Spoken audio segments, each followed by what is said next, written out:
बोलो जयकारा बोल मेरे श्री गुरु महाराज की जय। भाग्यशाली गुरुमुखो, जब भाग्य से संत सत्पुरुषों का मिलन होता है तो भक्ति व प्रेम में वृद्धि होती है, उसमें रुचि उत्पन्न होती है। संत दादू दयाल जी वर्णन करते हैं, सत्पुरुषों की दया से ही यह सब संभव हो सकता है। सत्पुरुषों की संगति वर्णित है, उनकी संगति से ही जीव हृदय में परमात्मा से मिलने की तीव्र चाहना उत्पन्न होती है। वे सभी को मनोकामना को पूर्ण कर देते हैं। श्री प्रयाग धाम में कुछ दिन दर्शन हो देकर आप राय समीप के आश्रमों पर भी कृपा फरमाते। एक सत्संगति बाई जी के सत्संग आश्रम पदम की पार्क पूना में एक छोटे से फ्लैट में बना हुआ था। उसने आपके श्री चरणों में विनय की कि प्रभु मेरा आश्रम बहुत छोटा है, इसलिए आप 5-7 महात्मा जी भक्तों के साथ पधार कर श्री मंदिर का मुहूर्त स्वयं श्री दर्शन देकर करें। यही मेरी हार्दिक अभिलाषा है। मेरे साथ केवल एक भक्तानी है, अतः 10-15 दिन पहले ही मुझे अपने आगमन की सूचना देने कृपा फरमाए। महापुरुषों की लीला न्यारी होती है, जब कारणवाहार व स्वयं आप होते हैं। आपने रात्रि समय महात्मा जी को फरमाया कि कल सुबह हमने 10 बजे पूना आश्रम पर मुहूर्त कराना है, वहाँ पर सबका नाश्ता भी होगा। श्री प्रयाग धाम से 4-5 भक्तानियों को अभी वहाँ भेज दो।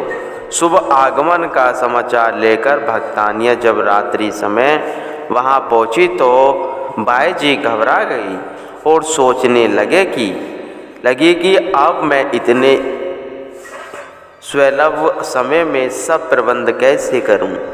उसने आंखें मूंदी और भजन पर बैठ गई। आधे घंटे पश्चात पूना के कुछ गुरुमुख भक्तजन सामान लिए हुए आश्रम में पहुँचे और कहने लगे कि श्री गुरु महाराज जी ने फरमाया है कि जाकर आश्रम का सारा इंतजाम करो।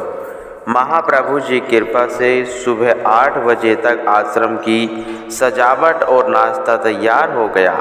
श्री गुरु महाराज जी के आगमन से पूर्व एक वर्ष में कुछ महात्मा भक्तजन श्री प्रयाग धाम गए और वहाँ रहने वाले संगत के लगभग 30 से 35 प्रेमी भी कुटिया पर आ गए। 10 बजे महाप्रभु जी ने संत मंडली सहित जब 12 अक्टूबर सन 1987 मंगलवार के शुभ दिन कृपा फरमाई तो वहाँ 20 से 60 से 70 प्रेमी गुरुमुख श्री दर्शन हेतु एकत्र हो चुके थे।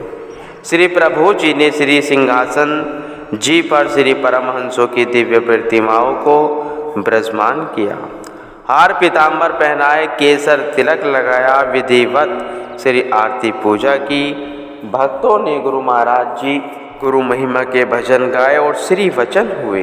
दुनिया का हर एक इंसान सच्चे सुख व सच्ची खुशी का तलबगार है, मगर सच्ची खुशी वह सुख जिस चीज़ से मिलता है यह उसे प्राप्त करने की कोशिश न कर।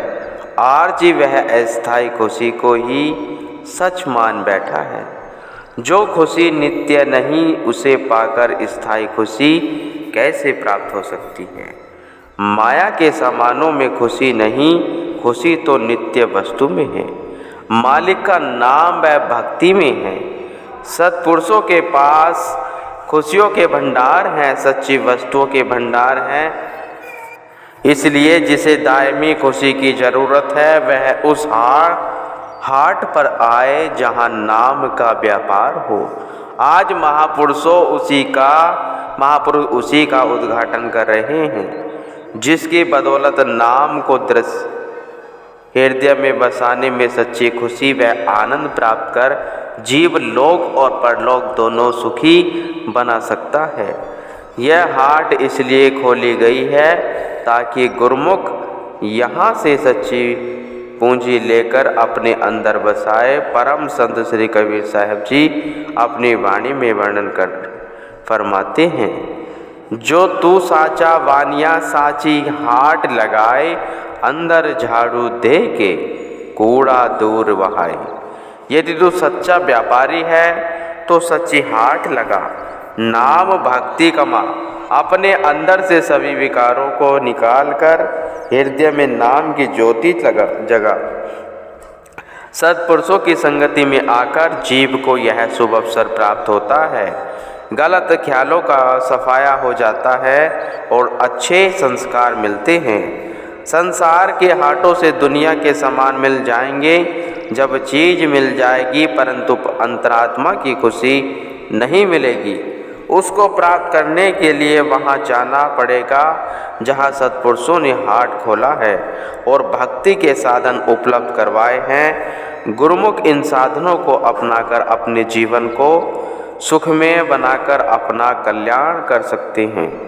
सब यह करिश्मा देकर हैरान थे कि स्थान इतना छोटे होने पर भी इतने लोग उसमें कैसे समा गए हैं। साय समय उस कॉलोनी में रहने वाले कुछ प्रेमी गुरुमुख परिवारों ने श्री चरणों में अपने गृह पवित्र करने के लिए विनय की। श्री सद्गुरु दाता दयाल जी ने सबकी विनय स्वीकार की। सबके मन हर्षित थे। उन्हें यूं प्रतीत हो रहा था कि मानो आज भिलनी के घर भगवान आए हों। मन ही मन सोचने लगे कि भिलनी ने तो कई वर्षों तक तपस्या की थी, परंतु हमारे भगवान करुणा के अवतार, दया के भंडार शीघ्र ही हमारे ऊपर दयाल हो गए हैं। प्रत्येक गुरुमुख प्रेमी के घर जाकर उन्हें श्री दर्शन एवं भक्ति से माला माल किया। हरेक की अंतरात्मा में आनंद और खुशियाँ भर गई।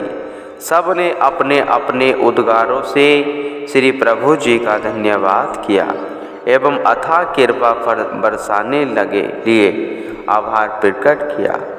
माँ विभोर हो वह प्रेमी विनय करने लगे कि किसी को तो न जाने कितना तपस्या के पश्चात ऐसा सौभाग्य मिलता होगा, परंतु हमने तो कोई यज्ञ तप नहीं किया, फिर भी भगवान ने अपने भक्तों को स्वयं ही आकर श्री दर्शन से कृतार्थ कर दिया। जीवा इसका मुख से वहाँ नहीं कर सकती। इस प्रकार प्रेमी जनों को निहाल कर आपने पुनः श्री प्रयाग धाम में कृपा फरमाई। आप जब भी यहाँ पधारते तो स्थान स्थान पर रहने वाले गुरुमुख प्रेमी जन श्री दर्शनों के लिए आते।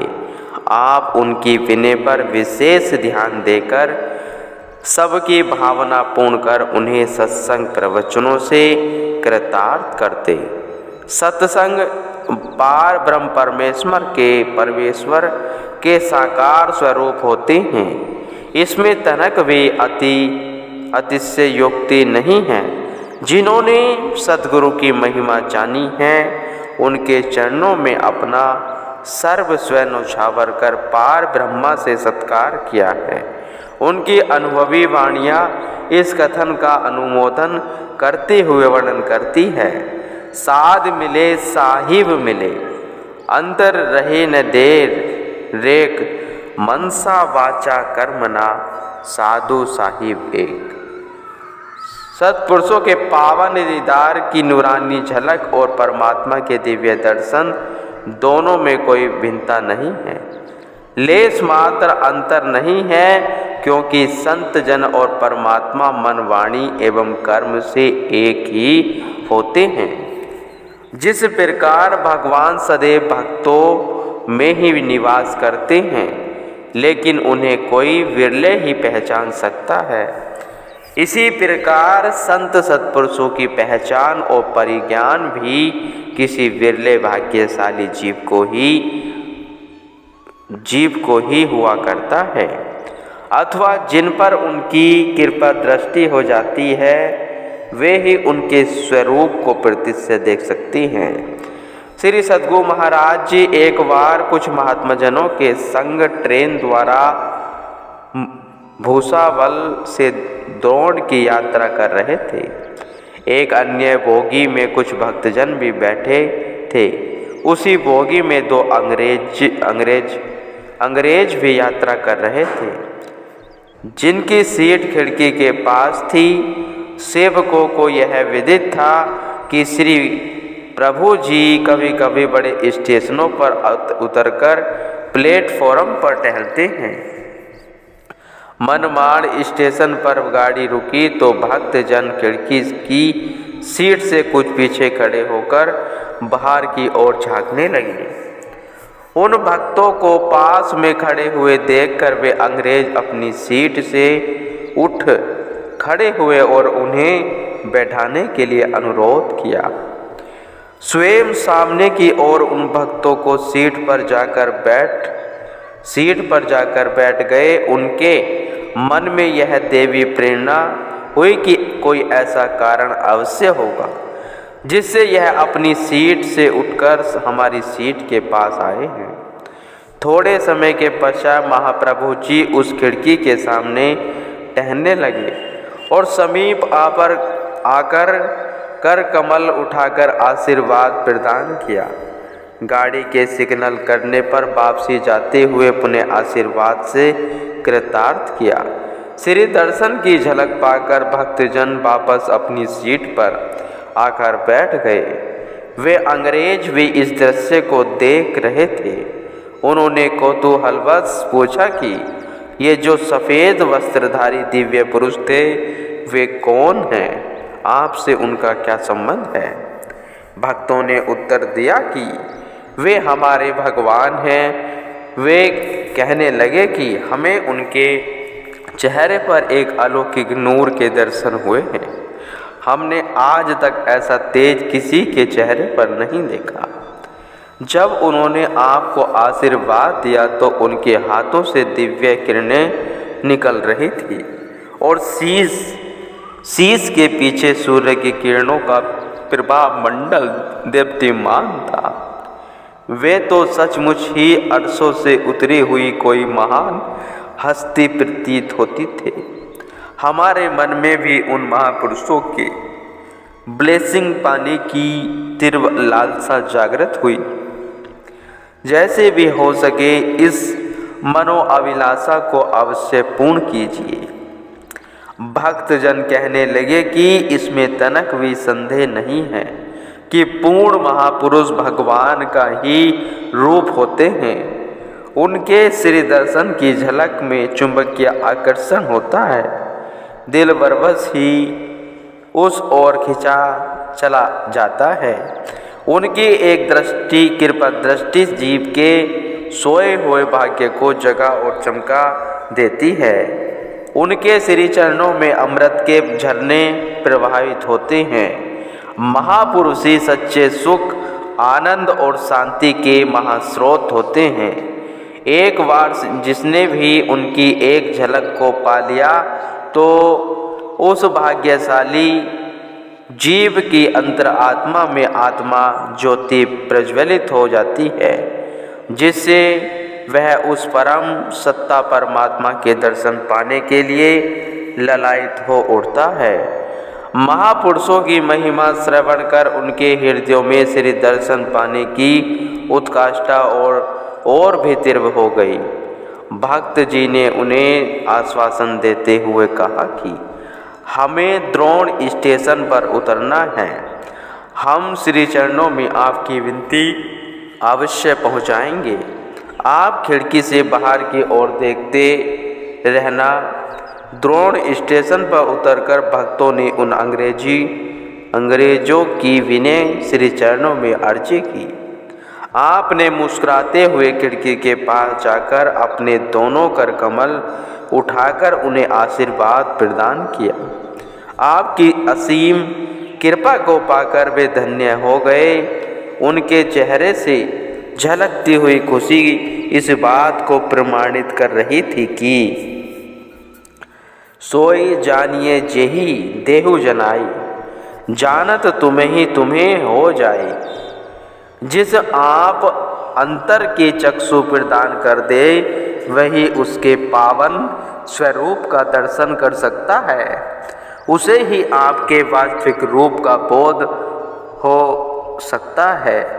जो एक बार आपको जान लेता है, आपसे नाता जोड़ लेता है, फिर वह सदा सदा के लिए आपका ही हो जाता है।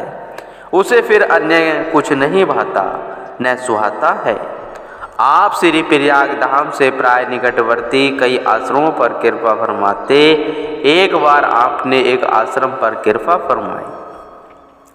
आश्रम बहुत पुराना होने के कारण फर्श स्थान स्थान से टूटा हुआ था।